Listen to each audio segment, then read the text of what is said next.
मैं doctor Pankaj Pareek, assistant professor, department of EFM, government girls college Jhunjhunu. Hello students, आप सब कैसे हैं?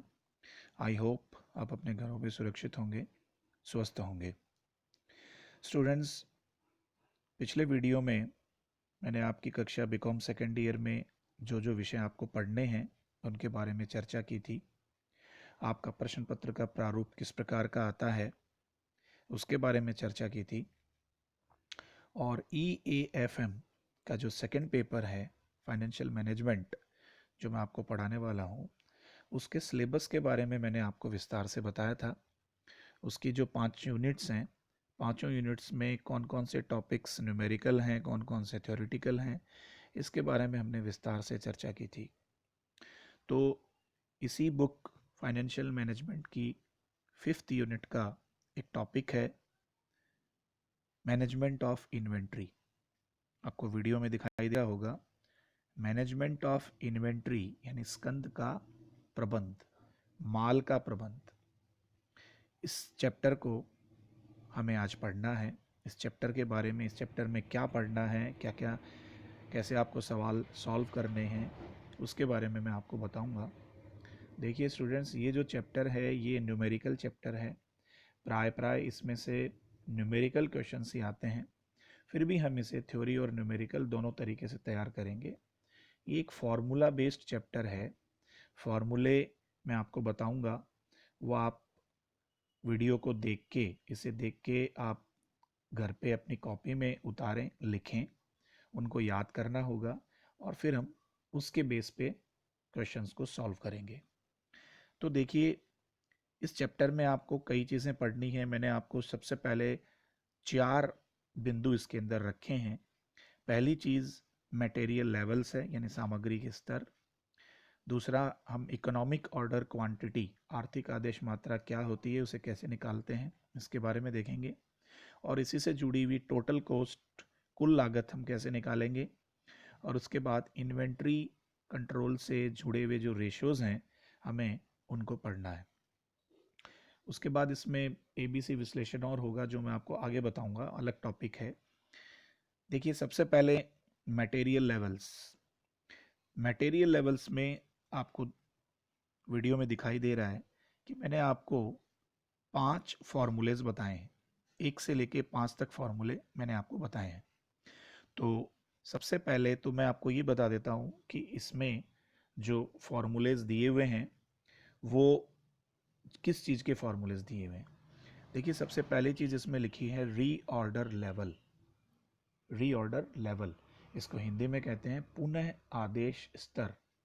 तो री को मैं कहूँ, री का मतलब क्या होता है? री का मतलब होता है दोबारा, और ऑर्डर आदेश, और लेवल स्तर होता ही है, यानी माल का वह स्तर जिस पर हम नया माल मंगाने का आदेश देते हैं, वो स्तर पुनः आदेश स्तर कहलाता है।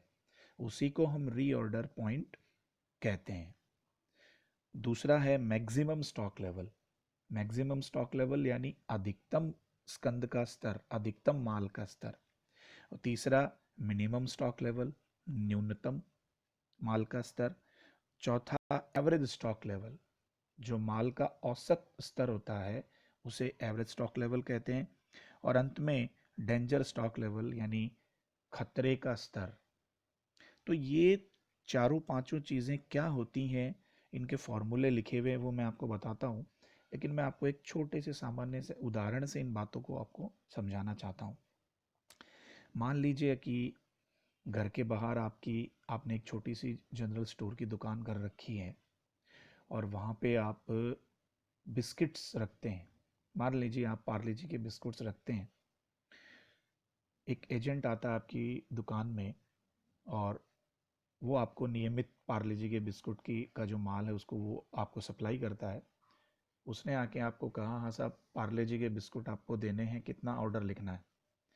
आपने अपनी दुकान का निरीक्षण किया और दुकान में आपने पाया कि आपकी दुकान में 50 पैकेट, 50 डब्बे अभी भी पार्ले जी के बिस्कुट के पड़े हैं। तो आपने एजेंट से कहा कि भाई, अभी तो मेरे दुकान में पार्ले जी भी बिस्कुट पर्याप्त पड़े हैं, मेरी बिक्री प्रभावित नहीं होगी, ऐसा करिए, आप 10 दिन बाद में आइए। अब जब 10 दिन बाद में वो दोबारा आपकी दुकान पे आता है, दोबारा आपसे कहता है कि हाँ भाई पार्ले जी बिस्कुट्स के कितने ऑर्डर लिखने हैं, आप दुकान का फिर निरीक्षण करते हैं, तो आपकी दुकान में 10 दिन पहले जो 50 पैकेट पड़े थे उनमें से 30 बिक गए और 20 पैकेट आपकी दुकान में पड़े हुए हैं। तब आपने कहा हाँ चलिए आप मुझे इतना पैकेट या इतना माल आप मुझे जो है पार्ले जी का ऑर्डर कर लीजिए, मुझे भेज दीजिए। तो इसका मतलब जब आपकी दुकान में पार्ले जी के 20 पैकेट बचे हुए हैं, 20 पैकेट हैं, तो आपने नया माल मंगाने का ऑर्डर दिया। यानी 20 पैकेट माल का वो स्तर है जिस पर आप नया माल मंगाने का आदेश देते हो, तो वो स्तर पुनः आदेश स्तर कहलाता है, रीऑर्डर लेवल कहलाता है। अर्थात यहाँ पर जो 20 पैकेट हैं वो हमारा रीऑर्डर लेवल है, क्योंकि 20 पैकेट पे ही हमने नया माल मंगाने का ऑर्डर दिया है। अब आगे बढ़ते हैं। मैक्सिमम स्टॉक लेवल क्या होता है? देखिए इसके नाम से स्पष्ट है, मैक्सिमम यानी अधिकतम, कि भाई मैं मेरी दुकान में कभी भी 100 पैकेट से ज़्यादा पार्ले जी के नहीं रखता, अधिकतम मैंने 100 ही रखे हैं, तो वो मैक्सिमम स्टॉक लेवल हो गया। मिनिमम स्टॉक लेवल हो गया कि 10 पैकेट तो मेरी दुकान में पार्ले जी के आपको मिलेंगे ही मिलेंगे, तो 10 पैकेट तो न्यूनतम स्टॉक हो गया, मिनिमम स्टॉक हो गया।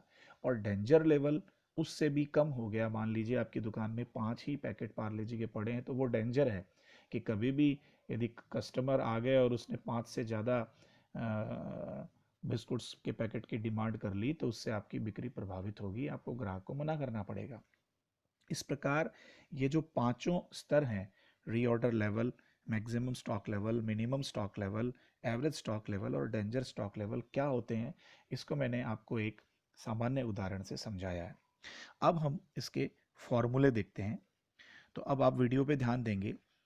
देखिए रीऑर्डर लेवल का फॉर्मूला है maximum usages of units into maximum reorder period. यहाँ पे यूजेज आप देखिए, यूजेज यहाँ पे उपभोग है, यानी मैं मिनिमम यूजेज ऑफ यूनिट्स को minimum maximum usages of units को मैक्सिमम कंजम्पशन कहूँ, मैक्सिमम प्रोडक्शन कहूँ, तो भी एक ही बात है। दूसरा फॉर्मूला है मैक्सिमम स्टॉक लेवल, जिसका फॉर्मूला दिया है reorder level ROL plus ROQ, reorder quantity, minus minimum usages of units into minimum reorder period. तीसरा है minimum stock level ROL, reorder level, minus normal usages of units into normal reorder period. यहाँ जो normal usages हैं इसे मैं average usage भी कह सकता हूँ। यहाँ नॉर्मल का मतलब औसत से है। चौथा एवरेज स्टॉक लेवल है, जिसको हम maximum stock level plus minimum stock level upon 2 के सूत्र से निकालते हैं, या कभी कभी इनमें से यदि कोई सूचना नहीं दी हुई है तो एक दूसरा सूत्र मैं आपको और बता रहा हूँ, minimum level plus 1.5 reorder quantity. इस फॉर्मूले से भी हम एवरेज स्टॉक लेवल निकाल सकते हैं, पर सामान्यतया जो पहला सूत्र है हम उसे ही काम में लेते हैं।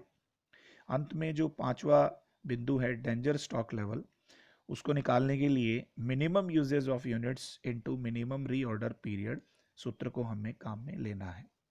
ये मैंने आपको इन पांचों जो पॉइंट्स हैं, 5 जो बिंदु हैं, इनके सूत्र मैंने आपको बताए।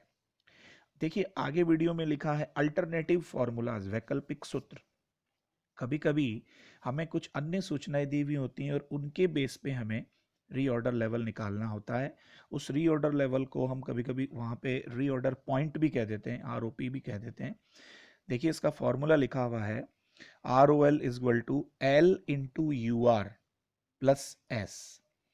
L का मतलब यहाँ पे क्या है? L का मतलब होता है लीड टाइम, प्रतीक्षा अवधि, या मैं कहूँ टाइम गैप बिटवीन 2 ऑर्डर्स, 2 आदेशों के बीच के का समय। ये लीड टाइम प्राय हमें सवाल में दी हुई आती है। यदि सवाल में दी हुई नहीं आती है तो मैंने एक सूत्र लिखा हुआ है days in a year upon number of orders. आपको इस सूत्र से लीड टाइम निकाल लेना है।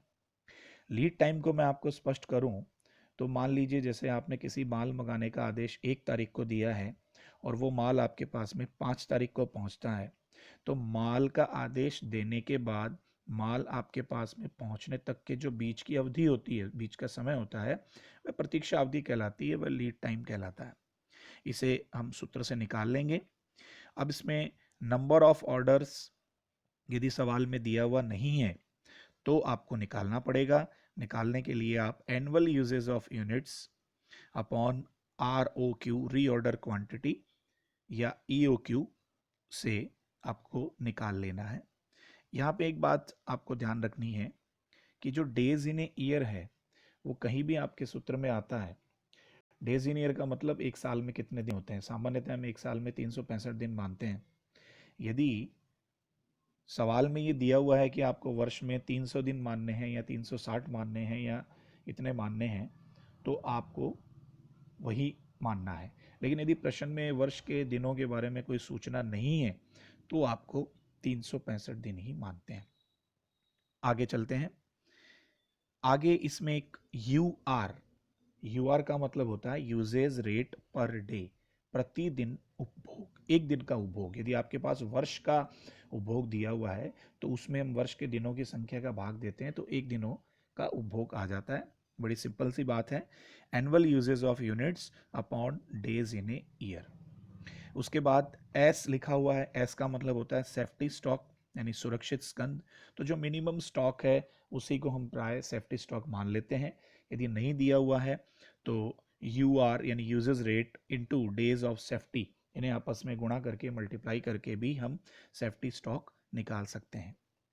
दूसरा, मैक्सिमम स्टॉक लेवल को हम यहाँ पे निकालने के लिए EOQ प्लस सेफ्टी स्टॉक सूत्र से हम लोग निकालेंगे और minimum stock level safety stock ही होता है।